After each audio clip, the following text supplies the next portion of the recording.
Bismillahirrahmanirrahim. History of education and discover. Scientist explanation.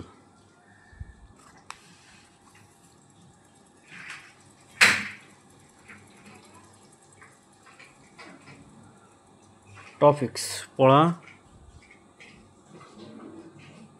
লেখা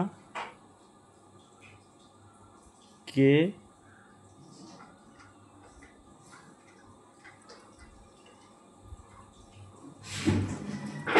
আবিষ্কার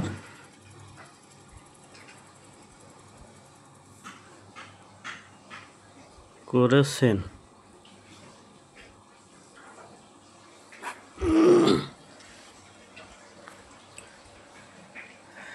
পড়ালেখা কে আবিষ্কার করেছেন, এই প্রশ্নটি সবারই ঘুরপাক খায়।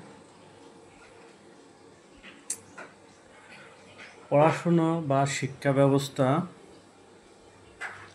আবিষ্কারক হিসেবে নির্দিষ্ট কোনো ব্যক্তির নাম বলা কঠিন। এটি একটি ধারাবাহিক প্রক্রিয়া যা ধীরে ধীরে বিকশিত হয়েছে, তবে বিভিন্ন সময়ে বিভিন্ন সংস্কৃতি ও সমাজের শিক্ষার বিভিন্ন দিক বিকশিত হয়েছে এবং এটিকে প্রাতিষ্ঠানিক রূপ দেওয়ার ক্ষেত্রে বিভিন্ন ব্যক্তি ও সম্প্রদায়ের অবদান রয়েছে।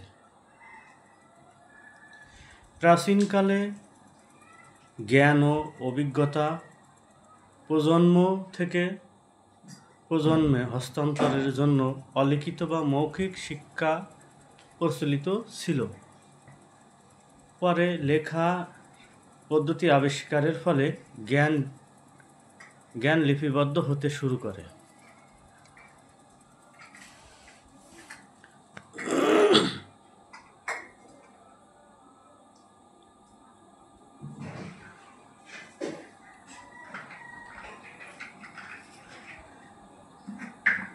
জ্ঞান লিপিবদ্ধ হতে শুরু করে এবং শিক্ষা আরও সুসংগত ও বিস্তৃত হয়। বিভিন্ন সভ্যতায়, যেমন প্রাচীন মিশর, মেসোপটেমিয়া, গ্রিস, চীন এবং ভারতের শিক্ষার বিভিন্ন রূপ বিকশিত হয়েছিল।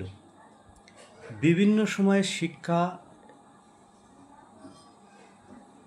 শিক্ষা একটি প্রাতিষ্ঠানিক রূপ লাভ করে। প্রাচীন গ্রিস দার্শনিক সক্রেটিস, প্লেটো এবং অ্যারিস্টটলের মতে ব্যক্তিরা শিক্ষার গুরুত্ব তুলে ধরেন এবং তাদের শিক্ষা পদ্ধতি পরবর্তীতে পশ্চিমা শিক্ষা ব্যবস্থার ভিত্তি স্থাপন করে। মধ্যযুগে ইউরোপে মঠ এবং বিশ্ববিদ্যালয়গুলোর শিক্ষার কেন্দ্র হিসেবে গড়ে ওঠে। আধুনিক যুগে শিক্ষার ধারণা আরও প্রসারিত হয়েছে, এতে বিজ্ঞান, প্রযুক্তি এবং সামাজিক বিজ্ঞানের মতো বিষয়গুলো অন্তর্ভুক্ত রয়েছে। বিভিন্ন দেশের শিক্ষার আলাদা আলাদা শিক্ষা ব্যবস্থা গড়ে উঠেছে। সুতরাং পড়াশুনো বা শিক্ষা ব্যবস্থার আবিষ্কারক হিসেবে নির্দিষ্ট করে কারো নাম বলা যায় না। এটি মানব সমাজের একটি দীর্ঘ এবং বিবর্তনীয় প্রক্রিয়া, যাতে বিভিন্ন ব্যক্তি, সম্প্রদায় ও সংস্কৃতির অবদান রয়েছে। তাহলে পরিশেষে বলা যায়,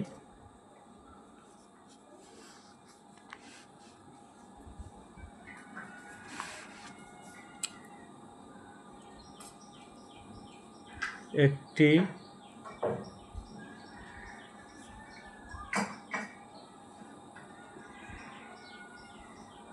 দীর্ঘ এবং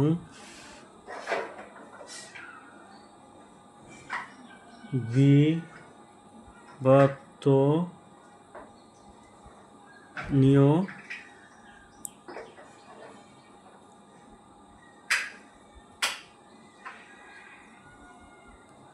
প্রক্রিয়া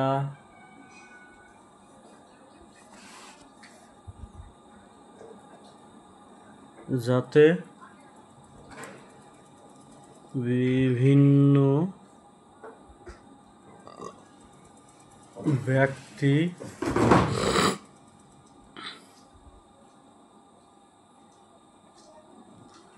সম্প্রদায়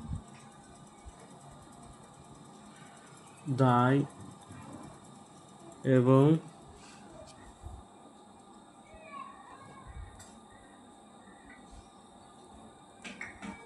সংস্কৃতির অবদান রয়েছে। তাই পড়ালেখা আবিষ্কারের ক্ষেত্রে একক ব্যক্তি পাওয়া যাচ্ছে না, কিন্তু ব্যক্তি, সম্প্রদায়, সংস্কৃতির অবদান রয়েছে। Thank you.